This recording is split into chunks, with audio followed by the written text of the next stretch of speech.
वेदिनि विश्वविनोदिनि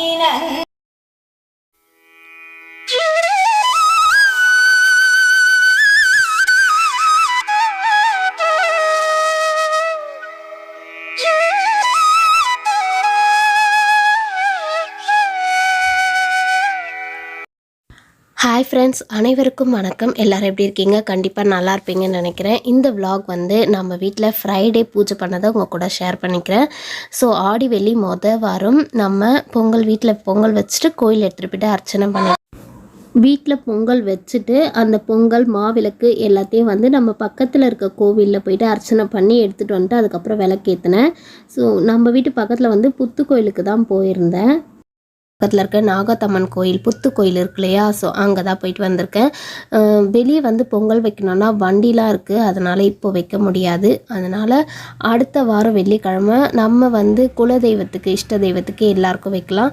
ஆடி மாதம் பிறந்துட்டாலே நம்ம வந்து நிறைய வெள்ளிக்கிழமைனா நம்ம எல்லா கோவிலுக்கும் போயிட்டு பொங்கல் வைக்கிறது, கூழ் ஊற்றுறது, அந்த மாதிரி வேண்டுதல் எல்லாருக்குமே இருக்கும். வீட்லேயும் அந்த வழக்கம் இருக்கும். எங்களுக்கு வந்து கூழ்லாம் ஊற்ற மாட்டோம், பொங்கல் மட்டும் வச்சு வழிபடுவோம். எங்கள் குல தெய்வத்துக்கு இஷ்ட தெய்வத்துக்கு நம்ம ஊர் காவல் தெய்வத்துக்கு அப்படின்னு எல்லா தெய்வத்துக்கும் வச்சு வழிபடுவோம். ஒரு வாரமாக நம்ம வந்து அதை டைம் வந்து ஸ்ப்ளிட் பண்ணிக்கலான்ட்டு இந்த பூஜை வேலை 3 டேஸாக நான் செஞ்சிட்ருக்கேன். புதன்கிழமை பூஜை பாத்திரம் எல்லாம் வாஷ் பண்ணிவிடுவேன். வியாழக்கிழமை வீடு துடைக்கிறது, பூஜை பாத்திரத்துக்கு போட்டு வைக்கிறது, சாமி ரூம் எல்லாம் க்ளீன் பண்ணுறது, இது எல்லாமே வியாழக்கிழமை பண்ணுவேன். வியாழக்கிழமை நைட்டு இந்த கேஸ் மேடெல்லாம் வாஷ் பண்ணிவிடுவேன். ஏன்னா வெள்ளிக்கிழமை அன்னைக்கு மாக்கோளம் போடலாம் சொல்லிட்டு. பூஜை ரூமில் மட்டும் மாக்கோளம்லாம் போட்டுட்டா காஞ்சிடும், அதனால் விளக்குலாம் வச்சா அலையாமல் இருக்கும்னு சொல்லிட்டு வியாழக்கிழமையே பொட்டு எல்லாமே வச்சுட்டு பூஜை ரூமில் கோலம்லாம் போட்டுருவேன்.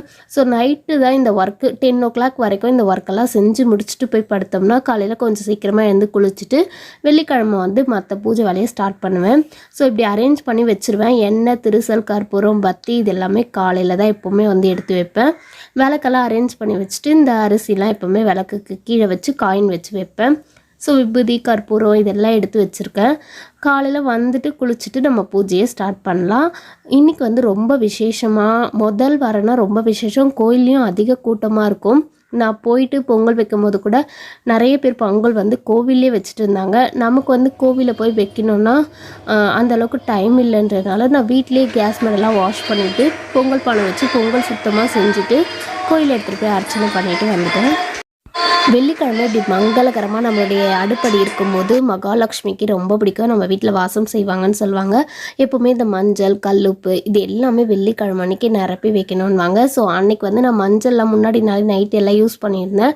ஸோ காலையில் மஞ்சள்லாம் பிரித்து வெள்ளிக்கிழமை காலையிலே கொட்டி வச்சாச்சு. ஃபஸ்ட்டு நம்ம பொங்கலை வந்து அடுப்பில் வச்சுட்டு மற்ற வேலையெல்லாம் செய்யலாம்னு சொல்லிட்டு பொங்கல் பானையை வந்து ஆத்தால வேண்டிக்கிட்டு வச்சாச்சு.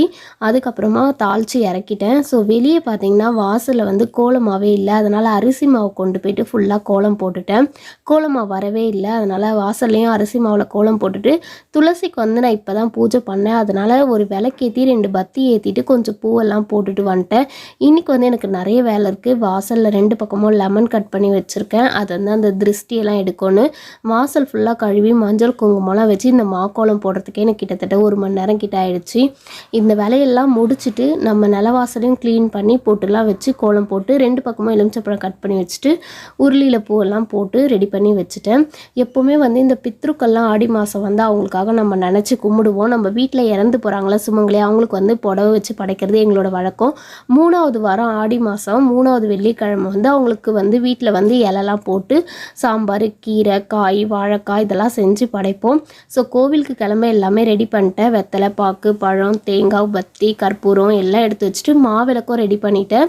மாவிளக்கு எப்போவுமே எனக்கு அழகாக வராது. ஒரு சின்ன கிண்ணம் வச்சு அது உள்ளே வச்சு நெய்யெல்லாம் ஊற்றி ரெடி பண்ணிட்டேன். பூஜை ரூம் எல்லா பூவும் போட்டு எல்லாமே ரெடி பண்ணிவிட்டு வந்து தான் விளக்கேற்ற போகிறேன். கோயிலுக்கு போயிட்டு அர்ச்சனை பண்ணி அங்கே பொங்கல் வச்சு சாமி கும்பிட்டு வந்து வீட்டில் வந்து விளக்கேற்ற போகிறேன். இன்றைக்கி வந்து ரொம்ப ஸ்பெஷலாக பஞ்சகாவிய விளக்கில் நெய் ஊற்றி வச்சுருக்கேன். காமாட்சியம்மன் விளக்குலையும் இன்றைக்கி நெய் தீபம் தான் நான் போட்டேன். ஸோ கோயிலுக்கு போயிட்டு சாமி கும்பிட்டு அங்கேருந்து ஒரு கொத்து வேப்படம் மட்டும்தான் எடுத்துகிட்டு வந்தேன். அப்புறம் நெய் விளக்கு எல்லாமே எடுத்துகிட்டு வந்து சாமிக்கிட்ட வச்சுட்டேன். எங்கள் வீட்டில் பார்த்திங்கன்னா நான் வச்சுருக்க சிலைகள் எல்லாமே ரொம்ப சின்ன சின்ன சிலையாக தான் வச்சுருப்பேன். மோஸ்ட்லி வந்து ஆயுதம் ஏந்தி இருக்கிற சாமி சிலைகள் வீட்டில் வைக்கிறது நல்லது இல்லைன்னு சொல்கிறாங்க. ஸோ லக்ஷ்மி கையில் பார்த்திங்கன்னா அந்த கலச சொம்பு மாதிரி தான் இருக்கும். அன்னபூரணியோட சிலையில் பார்த்திங்கன்னா அந்த கரண்டி தான் வச்சுருப்பாங்க. ஸோ அன்னபூரணி வந்து ஒரு 3 சிலை வச்சுருக்கேன், லக்ஷ்மி வச்சுருக்கேன். வேறு சிலையாக நான் எதுவுமே வச்சிடல, வேல் கூட என்கிட்ட இல்லை. அப்படி இருந்தாலுமே இந்த உக்ர தெய்வத்தை வீட்டில் வச்சுக்கிட்டா கொஞ்சம் நல்லது இல்லைன்னு சொல்கிறாங்க. எதுக்கு நம்ம தேவையில்லாத கஷ்டத்தை நம்ம வாங்கிக்கணும்னு சொல்லி அதெல்லாம் நான் எதுவுமே வாங்க மாட்டேன்.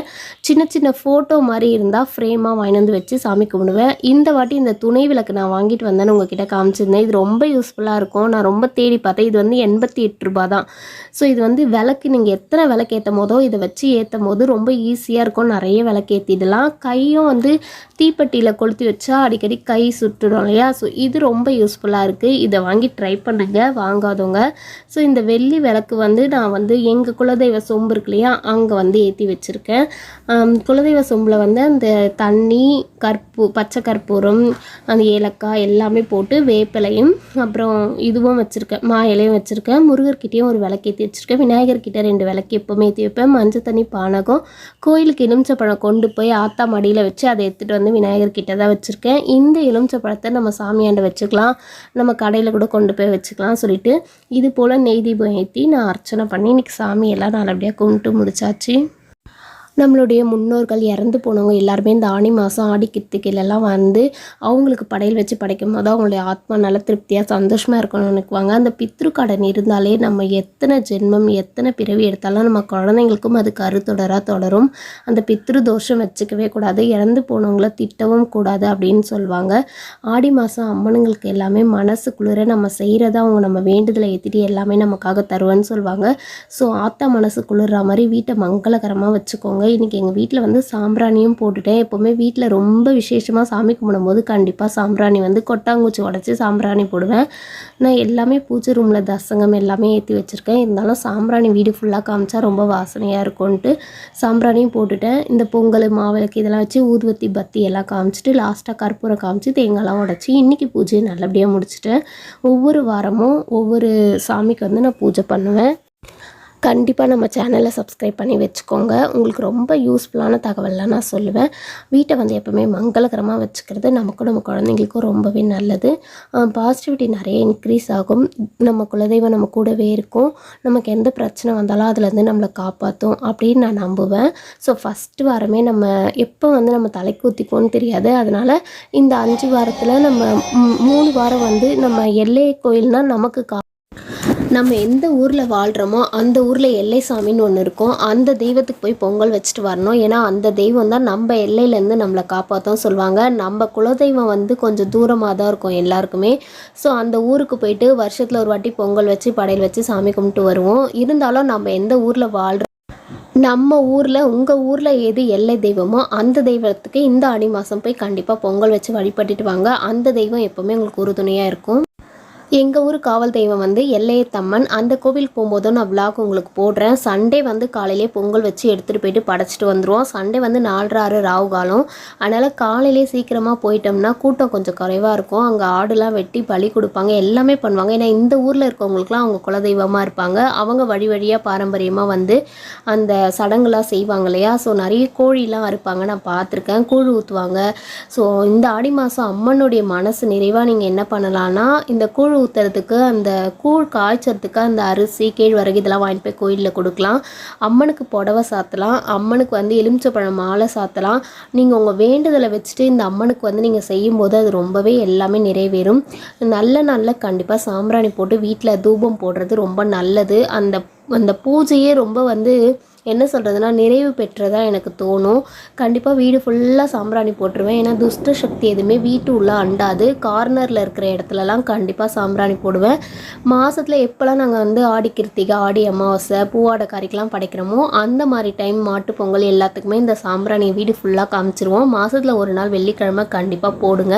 ஸோ பால் சாம்பிராணி கடையிலேருந்து வாங்கி வச்சு கொட்டாங்குச்சி உடச்சி வச்சு நம்ம போடலாம். பித்தளையில் வந்து வாங்குற அளவுக்கு எனக்கு வசதிலாம் கிடையாது. அதனால தான் நான் வந்து இந்த இரும்பில் கடவுளுக்கு நம்ம பூஜை பண்ணுறோம் இல்லையா, அதை நம்ம ஆத்மார்த்தமாக நம்மளுடைய உடலும் மனசும் ஒன்றிணைந்து காலையிலேருந்து கஷ்டப்பட்டு தனியாக எல்லா வேலையும் செஞ்சு நம்ம செய்யும்போது அதுக்கு கிடைக்கிற பலன்கள் அதிகம். கோவிலில் போயிட்டு கண்ணீர் சிந்தி யாருக்காகவும் நீங்கள் அதாவது மனசுருகி யாரையும் நீங்கள் சபிக்கக்கூடாது. இறந்து போனவங்களையும் எப்போவுமே நம்ம சபிக்கக்கூடாது. அதெல்லாம் ஒரு பித்ரு கடனாக ஒரு தோஷமாக நமக்குள்ளே வரும். அது எத்தனை காலம் கடந்தாலும் அந்த தோஷத்தெல்லாம் நிவர்த்தி பண்ணுறது ரொம்ப கஷ்டம்னு சொல்கிறாங்க. ஸோ அந்த மாதிரி நம்ம முன்னோர்கள் பண்ண பாவம் புண்ணியம் அந்த கணக்குப்படி தான் இன்றைக்கி நம்ம அனுபவிக்கிற எல்லா விஷயமும். ஸோ ஒரே விஷயம் என்னென்னா, நம்ம இந்த மாதிரி பூஜைலாம் பண்ணிகிட்டே வரும்போது நமக்கு சில தகவல்கள் மூலிமா நம்ம நல்லது பண்ணியிருப்போம், தெரியாமல் 4 பேருக்கு அன்னதானம் பண்ணியிருப்போம். ஆடி மாதத்தில் இந்த கூழ்லாம் இல்லாதப்பட்ட ஏழைங்களுக்கெல்லாம் ஊற்றுவாங்க. இந்த புண்ணியத்தெல்லாம் நம்ம சேர்த்து வச்சா நமக்கு நாளைக்கு நம்ம குழந்தை குட்டிங்க நம்ம ஒரு முன்னோர்களாக ஆகும் இல்லையா, பேரம்பேத்திக்கலாம். நம்ம பாவம் சேர்க்காமல் புண்ணியம் சேர்த்துட்டு போகணும் அப்படின்னு நான் ஃபீல் பண்ணுவேன். ஸோ முடிஞ்ச அளவுக்கு கஷ்டப்படுத்தாமல் நம்ம வேலையை செஞ்சுட்டு நமக்கு பிடிச்ச பேஷன் என்ன, பூஜை பண்ணால் ரொம்ப பிடிக்குமா, அந்த பூஜையை நல்லபடியாக பண்ணணும் அப்படின்னு நான் நினைப்பேன். அதுக்காக 3 டேஸாக கஷ்டப்பட்டு பண்ணுவேன். புதன் வியாழன் வெள்ளி அப்படின்னு ஸ்ப்ளிட் பண்ணி வேலையெல்லாம் செய்வேன். ஸோ ஒரே நாள் செஞ்சாலாம் இவ்வளோ பர்ஃபெக்ஷனாக யாராலையும் செய்ய முடியாது. ஸோ நான் ஸ்ப்ளிட் பண்ணி தான் செய்வேன். நாங்கள் ஒன்றும் ரொம்ப ரிச்லாம் கிடையாது, ரொம்ப மிடில் கிளாஸ் தான். இருக்கிறத வச்சு அனாவசியமாக செலவு பண்ணாமல் மகாலட்சுமி நம்ம வீட்டில் நிரந்தரமாக வாசம் செய்யணும், எந்த கஷ்டமும் இருக்கக்கூடாதுன்னா தண்ணீரை வீணாக செலவு பண்ணவே மாட்டோம். அதுக்கப்புறம் பார்த்திங்கன்னா தேவையில்லாத பொருட்களை வீட்டுக்கு வாங்குறது அவர் ரொம்ப திட்டுவாருன்னு தேவையில்லாத பொருட்கள் எதுவுமே நான் ஆன்லைனில் ஆர்டர் பண்ண மாட்டேன், வாங்க மாட்டேன். பிடிச்சா நேரில் போய் வாங்கிட்டு வருவேன். நான் சொன்னேன் இல்லையா துணை விளக்கு ஏற்றுறோமே, அதை நான் எவ்வளோ நாள் வாங்கணும்னு ஆசைப்பட்டு இப்போ தான் நான் போகும்போது அவர்கிட்ட கேட்டு இது ஒரு 80 ருபீஸ் தாங்க வாங்கித்தாங்கன்னு சொல்லி அதை நான் வாங்கிட்டு வந்தேன். அது எனக்கு தேவைப்பட்டது. நான் நிறைய விளக்கு ஏற்றுனேன், வெளியே 2 விளக்கு உள்ளே 9 விளக்கு ஏற்றுவேன். ஸோ தீக்குச்சியில் ஏற்ற முடியாதுன்னு சொல்லிட்டு அதை வாங்கினேன். அனாவசியமான பொருட்கள்லாம் எப்போவுமே நான் வாங்க மாட்டேன். ஸோ அவருக்குமே அது தெரியும். ரொம்ப சிக்கனமாக இருக்கும்போது தான் அந்த மகாலட்சுமி நம்மக்கிட்ட தங்குவா. வீடு எந்தளவுக்கு நீங்கள் சுத்தமாகவும் நல்ல நறுமணத்தோடு வச்சுக்கிறீங்களோ உங்கள் குலதெய்வம் எப்போவுமே வீட்டு வாசல்லேருந்து உங்களை காப்பாற்றோன்னு சொல்லுவாங்க. எத்தனையோ தடைகள், எத்தனையோ பிரச்சனைகள், எத்தனையோ விஷயம் நம்ம ஒரு நாளைக்கு நியூஸாக நம்ம கேட்குறோம். ஸோ அது போல் எந்த ஒரு சின்ன மன கஷ்டமும் நமக்கு வந்துடக்கூடாதுன்னு நான் நினைப்பேன். நம்மளுடைய குழந்தைங்களோ நம்மளுடைய ஹஸ்பண்டோ எல்லா விஷயத்துலையும் நான் ரொம்ப யோசிப்பேன். ப்ரேயர் பண்ணுறது ஒரு நல்ல விஷயம், அதை கண்டிப்பாக ஃபாலோ பண்ணிகிட்டே வந்தால் நம்ம சந்ததிகள் நல்லாயிருக்கும். நமக்கப்புறம் வர நம்ம குழந்தைங்களும் அதை ஃபாலோ பண்ணோம், அவங்களுக்கு நம்ம நல்ல விஷயத்த சொல்லி கொடுத்துட்டு போகணும் அப்படின்னு நான் நினைப்பேன். இப்போ நான் யார்கிட்டையாவது உட்காந்து தேவையில்லாத டாக்கிங் அந்த காசிப்லாம் பேசிகிட்டு இருந்தால் என் குழந்தை அதை தான் கற்றுக்கும், அதை தான் அதுவும் பண்ணும். இதே நான் என் வேலையை மட்டும் வீட்டு வேலையை செஞ்சுட்டு பூஜை வேலை செஞ்சுட்டு இருந்தால் என் பாப்பா என்ன பண்ணும், அதை தான் ஃபாலோ பண்ணும். யார்கிட்டையும் அம்மா பேச மாட்டாங்க, தேவையில்லாத விஷயத்த பேச மாட்டாங்க. அதே மாதிரி என்ன பேசணுமோ அதை மட்டும் பேசிட்டு நான் கிளம்பிடுவேன். வீட்டை சுத்தமாக வச்சுப்பேன். இதெல்லாம் நம்ம பசங்களுக்கு நம்ம கற்றுத்தர நல்ல விஷயம். ஸோ எப்போவுமே எங்கள் வீடு இப்படி தான் மங்களகரமாக இருக்கும். வாசலில் கோல மாவு இல்லை, அதனால் அரிசி மாவுலேயே இன்றைக்கி கோலம் எல்லாம் போட்டுட்டேன். ரொம்ப கஷ்டப்பட்டு தான் போட்டேன், ஏன்னா தரை ரொம்ப நரன்னு இருக்குமா, கையில் போடும்போது கொஞ்சம் கஷ்டமாக இருந்தது. வெள்ளிக்கிழமை கோலம் இல்லாமல் எப்படி கோலமாக 2 நாளாக வரல. ஸோ ஃபுல்லாகவே இன்றைக்கி அரிசி மாவு கோலம் தான் போட்டிருக்கேன். ரொம்ப அழகாக பூஜை பண்ணியிருக்கேன். ஸோ இந்த பித்ரு கடன்றது நம்ம முன்னோர்கள் இறந்து போனவங்க எப்போவுமே நாங்கள் 3வது வாரம் பூவாடைக்காரிக்கு புடவை வச்சு வீட்டில் படைப்போம். சுமங்கலியாக இறந்து போகிறவங்க தான் நம்ம வீட்டு பூவாடைக்காரி, அவங்க தான் முன்னோர்கள். ஸோ அந்த விலாகையும் உங்கள் கூட கண்டிப்பாக நான் ஷேர் பண்ணிக்கிறேன். இந்த விலாக் பிடிச்சிருந்தா மறக்காமல் லைக் பண்ணி ஷேர் பண்ணி சப்ஸ்கிரைப் பண்ணிக்கோங்க. நெக்ஸ்ட் வீடியோவில் பார்க்கலாம் ஃப்ரெண்ட்ஸ். பாய்.